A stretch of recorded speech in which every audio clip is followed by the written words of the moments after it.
Praise the lord. పిల్లరా, ఈ యొక్క ఉదయకాల సమయంలో దీని వాక్యాన్ని చదువుకుందాం. పరిశుద్ధ గ్రంథంలో నుండి యెషయా గ్రంథము 48వ అధ్యాయం 17వ వచనం. Isaiah 48:17.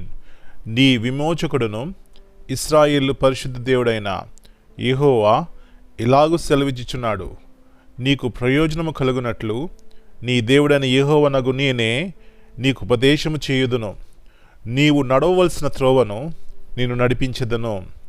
Thus saith the Lord, thy Redeemer, the Holy One of Israel. I am the Lord thy God, which teacheth thee to profit, which leadeth thee by the way that thou should go. యేసు ప్రభువారి అతి శ్రేష్టమైన నామంలో పిల్లరా మీ అందరికీ శుభములు తెలియజేస్తున్నాను. ఈ యొక్క ఉదయకాల సమయాన్ని బట్టి మనం దేవునికి కృతజ్ఞతాస్తులు చెల్లించుకుందాం.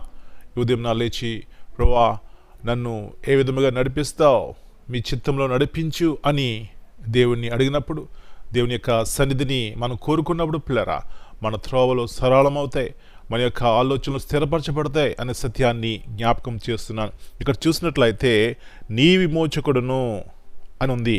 ఆయన ఏం చేస్తాడంట? నేను నీకు ఉపదేశము చేయుదును, నీవు నడవలసిన త్రోవను నిన్ను నడిపించేదను. పిల్లరా, మన దేవుడు రక్షకుడు, అంత మటుకే కాదు, ఆయన ఉపదేశకుడు, ఆయన మనల్ని నడిపించేవాడు, స్థిరపరిచేవాడు. ఇక్కడ చూసినట్లయితే నీవు నడవలసిన త్రోవను నేను నడిపించేదను. నా ప్రియుడా, నా ప్రియ సహోదరి, ఏ త్రోవ వెళ్తే మనకి శ్రేష్టమైనదో, ఏ త్రోవలో వెళ్తే మనకి ఆశీర్వాదమో, క్షేమమో, ఆరోగ్యమో దేవుడు మనల్ని నడిపిస్తాడు. అయితే మనం ఏం చేయాలండి? దేవుని యొక్క ఉపదేశము, దేవుని యొక్క మాట వినాలి. దేవుని మాట విన్నవారు ఎవరు కూడా సిగ్గుపరచబడరు అనే సత్యాన్ని జ్ఞాపకం చేస్తూ ఉదయకాల సమయంలో వాక్యం ధ్యానించి ప్రార్థనాపూర్వకంగా ప్రారంభించండి. దేవుడు మీ ఆలోచన స్థిరపరుస్తారు, కుటుంబాల్లో శాంతి సమాధానం ఇచ్చి మన జీవితాలను చక్కబెడతారు. అలాంటి కృపను నేను మనందరికీ దయచేయను గాక. ప్రార్థన చేసుకుందాం. పరలోకమందున్న మా తండ్రి, పరిశుద్ధమైన దేవా, మరి యొక్క నూతన ఉదయకాల సమయాన్ని బట్టి మీ కొందనాలు. మీ ఉపదేశంలో శ్రేష్టమైనవి నాయనా, అవి జుట్టు తేనె దారుల కంటే మధురమైనవి. కాబట్టి దేవుని యొక్క మాటకు విని లోబడి మీలో ఆశీర్వాదం పొందుకోవడానికి సహాయం ఇచ్చేయమని, మా విధేయత పాపమును క్షమించి ప్రభువా మీ మాట యందు నిలిచి మా ఆత్మీయ జీవితంలో బలపరచబడడానికి సహాయం ఇచ్చేయమని, ప్రతి కుటుంబంలో మీ సన్నిధి, మీ కృపను మెండుగా దయచేసి శాంతి సమాధానంతో నింపమని యేసు ప్రభువారి అతి శ్రేష్టమైన ఘనమైన నామమును బట్టి ప్రార్థన చేస్తున్నాను తండ్రి. Amen. God bless you all.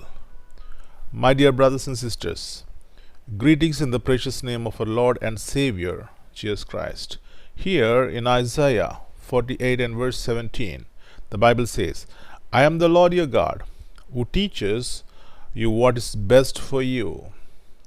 God reveals himself not only as Redeemer, but also as our teacher and guide.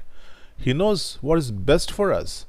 Even when our own wisdom falls short, his direction is rooted in love and redemption, ensuring that every path he sets before us leads to life and peace. Our role is to listen, trust, and follow his leading. Amen.